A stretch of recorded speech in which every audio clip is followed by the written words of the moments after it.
कांग्रेस ने कल ईडी और अन्य जांच एजेंसियों के खिलाफ उत्तराखंड सहित पूरे देश में जुलूस प्रदर्शन किए और ईडी कार्यालयों का घेराव किया।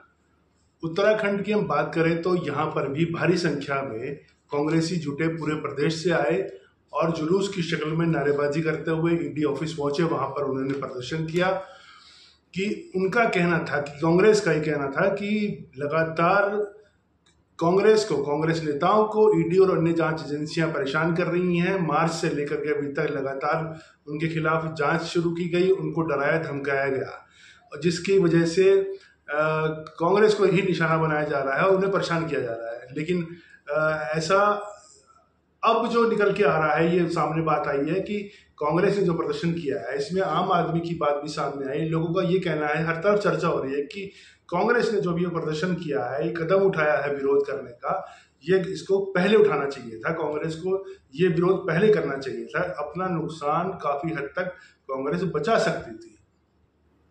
नमस्कार, मैं इंद्रेश कोहली आपसे बात करूंगा। कांग्रेस ने जो अब ये कदम उठाया है, इसके ऊपर सीधी सीधी बात, एक कहावत सामने आ रही है, चरितार्थ हो रही है, अब पछताए होत क्या जब चिड़िया चुग गई खेत। जी हाँ, क्योंकि कांग्रेस की ऐसी लिस्ट है। हम प्रदेश की बात करें तो सबसे पहले नाम आता है पूर्व कैबिनेट मंत्री दिनेश अग्रवाल जी का, जिन्होंने ईडी के छापों के दौरान कांग्रेस छोड़ के भाजपा का दामन थाम लिया। हालांकि उनका साफ कहना था कि मैं ईडी के डर से भाजपा में नहीं जा रहा हूं, मेरी स्लेट बिल्कुल साफ है, मैं केवल नरेंद्र मोदी जी की विकास की योजनाओं और उनकी कार्यशैली से प्रभावित होकर के जा रहा हूं। लेकिन ये सब जानते हैं कि क्या हुआ था। इसी तरह से कांग्रेस के टिहरी से मंत्री रहे दिनेश धने कांग्रेस की सरकार में जब थे, तो वो भी कांग्रेस छोड़ करके भाजपा में चले गए। इसी तरह से नंबर 3 पे राजेंद्र भंडारी बद्रीनाथ क्षेत्र से विधायक थे, उन्होंने भी कांग्रेस छोड़ी। मालचंद उत्तरकाशी से 2022 के प्रत्याशी थे और 2 बार पुरोला क्षेत्र से विधायक भी थे। विजय पाल सजवान पूर्व विधायक गंगोत्री से 2002-2012 में भी वो विधायक रहे। इसी तरह से शैलेंद्र सिंह रावत कोटद्वार से पूर्व विधायक थे। मनीष खंडूरी भाजपा के पूर्व सीएम पीसी खंडूरी के बेटे हैं, वो भी लोकसभा का चुनाव लड़ चुके हैं और उन्होंने भी कांग्रेस का दामन छोड़ दिया। इसी तरह से पूर्व जिला पंचायत अध्यक्ष लक्ष्मी राणा, जो हरक सिंह रावत कांग्रेस के दिग्गज नेता के बहुत खास मानी जाती रही हैं, उन्होंने भी ईडी की कार्रवाई के दौरान ही ये आरोप भी लगाया कि जब उनके पास छापे की कार्रवाई हुई तो किसी ने भी उनका साथ नहीं दिया और उन्हें कांग्रेस छोड़ दी।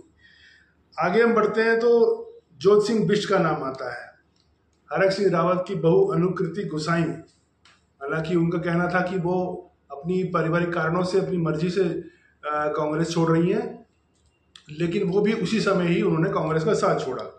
अशोक वर्मा नेता प्रतिपक्ष देहरादून के नगर निगम के नेता प्रतिपक्ष रहे, वो भी एक मजबूत कांग्रेसी माने जाते रहे।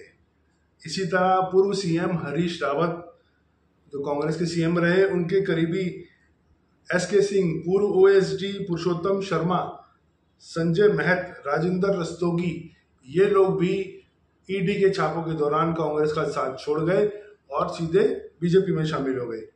हालांकि कांग्रेस के प्रदेश अध्यक्ष करण मारहन का ये कहना रहा है कि इसी तरह से 1977 में भी कांग्रेस के साथ ऐसा हुआ था और कई लोगों ने कांग्रेस छोड़ी थी।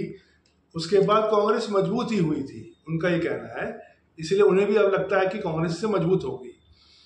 लेकिन सवाल यह है कि अभी जो कदम उठाया गया है विरोध करने का ईडी के खिलाफ, तो ये इस तरह के जो रणनीति है, कांग्रेस की रणनीति है, वो रणनीति जो बात सामने निकल के आ रही है कि उसमें बदलाव करना चाहिए। जो हथियार पहले निकालने चाहिए थे, उन हथियारों का इस्तेमाल अब किया जा रहा है। अब जो विरोध किया जा रहा है ईडी आदि का, यही अगर विरोध प्रदर्शन जताया गया होता, पहले किया गया होता, तो जो नुकसान कांग्रेस को पहले हुआ था वो ना होता। चुनाव परिणाम सकारात्मक रूप से भाजपा की बजाय कांग्रेस के पास आ सकते थे। इस मामले में प्रदेश की जनता से जो आवाज आ रही है, जो अभी सब बातें निकल के आ रही हैं कांग्रेस के प्रदर्शन के बाद, वो ये कि ये कदम पहले उठाया जाना चाहिए था। किसी और नई खबर के साथ हम आपसे जल्द मिलेंगे। जय हिंद।